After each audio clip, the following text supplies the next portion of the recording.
Figure above AC is parallel to DE. Okay, and BE is 12, DE is 8, AC is 20. What is the length of segment EC? Alright, so what I'm going to do right now is see that there's two triangles, and within this triangle, there's that triangle right there that I'm pointing out, and then there's this bigger triangle on the outside. So what we're going to do right now is I'm going to take this, label all the sides, and what I've done so far is just drawn these triangles separately. So here's that DBE, here's that smaller triangle that's out here, and here's that big triangle which is up there.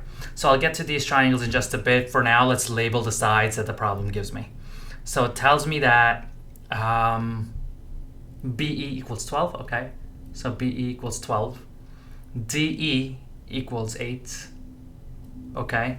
And AC equals 20.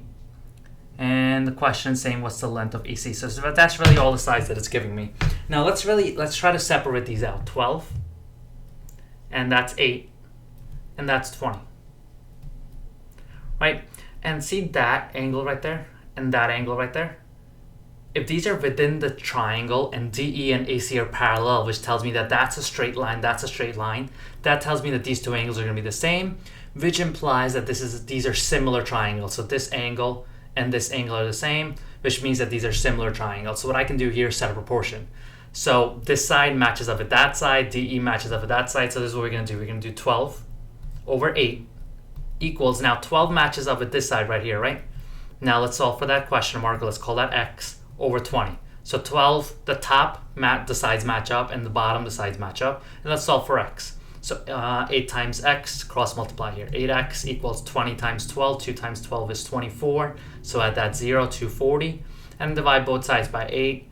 And then 8 goes into 24 3 times. And then to 0, 1, so 30. So X will equal 30. So now I know that the length of BC is 30. Now let's take all this information that I've gathered so far into this triangle over here.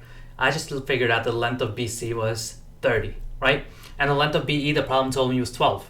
And the questions asked me for the length of EC. So this number and that number must add up to 30, which tells me that EC must be 18. Again, a game of similar triangles, set up proportions, cram that, drill that in your head. If you see similar triangles, you want to match up the sides and set up proportions. That's it. So the answer here is going to be the length of EC is 18.